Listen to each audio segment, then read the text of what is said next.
à tribuna, porque hoje nós realizamos na Comissão de Direitos Humanos uma audiência pública homenageando as pessoas com síndrome de Down nesse Dia Internacional que debate o tema. E depois à tarde eu tive que fazer uma palestra junto com a senadora que é ouvidora dessa casa, ali junto ao Banco Central, num evento dos ouvidores que reuniram lá 400 ouvidores de todo o país. E como eu estive lá, acabei não fazendo o meu discurso aqui sobre a síndrome de Down, que faço nesse momento. Havia assumido o compromisso com diversas lideranças que aqui estiveram hoje no período da 1 até 2h30, pela informação que recebi, entre eles o meu amigo e colega de parlamento, que é o Romário. Romário, uma figura muito interessante, que fez um belo depoimento lá na Comissão de Direitos Humanos e também aqui pela parte da tarde, pela informação que recebi. Mas, senhor presidente, então eu começo registrando que hoje participei do Fórum de Ouvidorias Públicas e Privadas. Esse evento foi organizado pela Coordenação Geral de Orientação e Acompanhamento de Ouvidorias. Em torno de 400 ouvidores de todo o país estavam lá reunidos no auditório do edifício sede do Banco Central, aqui em Brasília. O objetivo principal desse fórum é debater, e isso está acontecendo até amanhã, a reorganização da atuação da categoria, como instância de controle e participação social. Importante destacar que o Brasil está prestes a instituir a Política Nacional de Participação Social e o Sistema de Ouvidorias Públicas no Poder Executivo Federal. Lembro também que essa casa, via Comissão de Direitos Humanos, por iniciativa desse senador, realizou, a nosso pedido, ainda em 2012, audiência para tratar do tema ouvidoria e direitos humanos.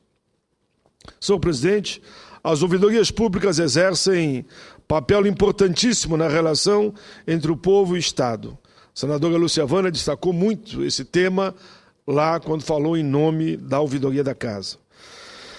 Todo o exemplo da ouvidoria, temos que lembrar aqui também o exemplo da ouvidoria aqui da casa, de política para as mulheres, que contribuiu muito para a elaboração, inclusive, do projeto que resultou na Lei Maria da Penha. Hoje, a ouvidora da Casa das Mulheres é a senadora Vanessa Graciotin. Graças ao trabalho dessa ouvidoria, foram criados serviços de proteção às mulheres e vítimas de violência. Há outro exemplo também, que foram subsidiados pelas ouvidorias aqui do Congresso, que é o caso, por exemplo, da lei da própria ficha limpa. Ao longo do nosso mandato parlamentar, eu dizia lá e repito aqui, apresentamos mais de 1000 projetos em diferentes áreas. Todos esses projetos foram frutos de discussão e ouvindo a população brasileira. Lembro aqui, entre eles, o Estatuto do Idoso, que já é lei, o Estatuto da Igualdade Racial já é lei, a Política de Salário Mínimo, que já é lei, o Estatuto da Pessoa com Deficiência, que está para a última votação no plenário da Câmara dos Deputados, já que o Senado já aprovou. Lembro aqui também a voz do cidadão aqui no Senado. Ela nos remete demandas que são respondidas pela Casa de todo o Brasil. Quando relatamos o PL 122, lembro eu aqui nesse momento, eu recebi milhares, ou para não dizer milhões, de contribuições de todo o país, funcionando quase o meu gabinete como uma ouvidoria desse sistema. Relatei lá, senhor presidente, que tem aqui na casa inúmeros projetos que tratam da ouvidoria. Temos o 342 do deputado Sérgio Barradas Carneiro, temos 157 de 2004 do senador Pedro Simon, o número 1 de 2003 do senador Magno Malta, o PLS 275 de 2000 do ex-senador Valmir Amaral. Enfim, todos eles tratam do tema. Temos ainda a PEC 45 de 2008, senador Rodrigo Hollenberg, que é de autoria do governador do Espírito Santo, do seu partido, o ex-senador Renato Casagrande, que também trata do tema valorizando os ouvidores. Temos ainda o PL 5442 de 2013, de autoria do deputado Leonardo Pisciani, que vai na mesma linha. Temos ainda o 5028, de autoria do deputado Décio Lima, todos buscando caminhos. Eu dizia lá e repito aqui que é interessante a gente lembrar que falamos tanto em ouvidoria, mas diferentemente dos países europeus, a competência do ouvidor não está prevista de forma explícita na nossa Constituição. Lembro aqui de uma fala do especialista nessa área, Dr. Edson Luiz Vismona, que disse: quando relacionamos governo e democracia, não estamos falando apenas de um governo que precisa ser democraticamente eleito, mas de um governo que, depois de eleito, tem que agir democraticamente. O Estado brasileiro tem que valorizar cada vez mais os ouvidores, porque eles são canais de ligação, pontes, elos entre o povo e o Estado. Como são aqui no Parlamento, por exemplo, as audiências públicas, projetos de iniciativa popular, plebiscito, referendos e o próprio orçamento participativo, que eu lembro na década de 80 que tínhamos lá em Porto Alegre. Enfim, via as ouvidorias, as pessoas mandam sugestões, fazem críticas, demonstram preocupações e exigem participação nas decisões. O Estado brasileiro tem que dar o devido valor e importância a essas demandas e o papel das ouvidorias. A realidade mostra que os movimentos sociais têm muito a contribuir. Poderíamos lembrar aqui da jornada de junho e de julho, porque foi por ali que passaram grandes demandas da população, com cartazes, com faixa, com protestos, com discursos que chegaram a casa. Foi assim que nós aprovamos, por exemplo, o fim do voto secreto. E Vossa Excelência, o senador Hollenberg, ajudou muito no encaminhamento aqui para a gente acabar com o voto secreto em cassação de parlamentar e também no momento de apreciação de vetos, que é, com certeza, no meu entendimento, e dizia lá e repito aqui, a grande revolução no parlamento das últimas décadas. Enfim, eu reafirmo aqui a importância das ouvidorias. Vamos apoiar esse projeto, que será amplamente discutido com os ouvidores e com a população. Vamos ouvir a população, como é que ela gostaria que fosse a redação final dessa proposta, que vai, de uma vez por todas, regulamentar o papel fundamental da ouvidoria em nosso país.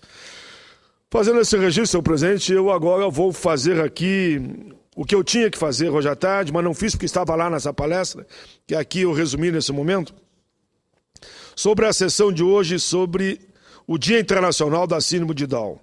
Estamos lembrando hoje aqui no Senado o Dia Internacional da Síndrome de Down, que comemora-se no dia 21 de março, ou seja, amanhã. A síndrome de Down seria melhor entendida se fosse escrita no plural. Isso mesmo, síndromes de Down, pois ela não se expressa apenas de uma forma. As variações podem ir desde a expressão puramente física da deficiência, sem prejuízo do intelecto e até mesmo com inteligência acima da média, até uma diminuição severa do chamado cognitivo. Trouxe essa análise para mostrar que nossa percepção do ser humano reside nos extremos. Tudo aquilo que foge aos padrões, daquilo que nos tentaram mostrar no longo das nossas vidas. Nós temos o péssimo hábito de classificar, ordenar, padronizar tudo, colocar as coisas dentro de uma caixinha e rotular o que é aquilo que alguém disse, ou uma elite disse, do que é bonito, o que é feio, o que deve ser visto, o que não deve ser visto, por onde devemos caminhar e por onde não devemos caminhar. Fazemos isso também com as pessoas, agrupando-as pelo poder aquisitivo, pela função que ocupam, por sua origem, pela cor da pele, pelas características de seu corpo e também com as pessoas com deficiência. Com isso, separam em grupo e é mais fácil que uma elite Uma elite que quer comandar, domine aqueles que eles chamam de minoria, que na verdade são a maioria. Daí julgamos os grupos de acordo com os conceitos que nos ensinaram, que se incorporam aos conceitos da minoria que quer falar em nome da maioria. É como se o ser humano não fosse único por sua natureza e por sua história de vida. No caso da pessoa com deficiência, existe o estigma do coitadinho, do incapaz, de uma vida em condições de igualdade ou do super-herói que vence suas limitações de uma forma quase mágica. Seja por um ângulo ou outro, temos dificuldades para olhar para elas como pessoas, simplesmente como pessoas iguais, com as suas dificuldades que cada um de nós tem, como pessoas que são inteligentes, intuitivas, sensíveis, mas que também têm incertezas, inseguranças, frustrações, que choram, que riam, que amam, que têm decepções. Oscilamos, enfim, entre a desconfiança e a expectativa exagerada. Eu sou daqueles que pensam que devemos nos colocar lado a lado e dar à deficiência o peso que ela tem, sem exagerar, sem pender para um extremo ou para o outro. Devemos vê-la como algo natural, sereno e real. No dia de hoje, quando celebramos essa data, não quero me ater às causas genéticas dessa deficiência, até porque acredito que elas atualmente já são mais conhecidas de todos. E muitos dizem que nem o termo deficiência é correto usar. Quero falar da inclusão dessa parcela da população, da derrubada de barreiras, da mudança de paradigmas. Em seu artigo acadêmico, Sual Nader Swat deixa para nós a seguinte reflexão. Parece que a informação concorre para a mudança do modo como a sociedade vê as pessoas com síndrome de Down. Porém, não do modo suficiente para erradicar o preconceito de imediato. Este, ao esbarrar na cultura e no inconsciente das pessoas, não permite que se considere a diferença como diversidade, ao invés da desigualdade. Requisito importante para a constituição da sociedade inclusiva dos nossos sonhos. Das pessoas com síndrome de Down, 99% têm o desenvolvimento intelectual comprometido. Mas é um grande engano pensar que esse fato as impede de ter uma vida ativa. Cada um de nós mede o seu potencial intelectual? Claro que não. Por que temos que medir somente o deles? Algumas delas são destaques no cinema, como vimos aqui hoje pela manhã, no esporte. Outras se dedicam à culinária, à dança. Temos aqui um espetáculo de um pintor que está expondo aqui no Salão do Senado e que eu me comprometi com ele que amanhã passarei lá. Outros mostram o seu potencial trabalhando em empresas dos mais diversos segmentos.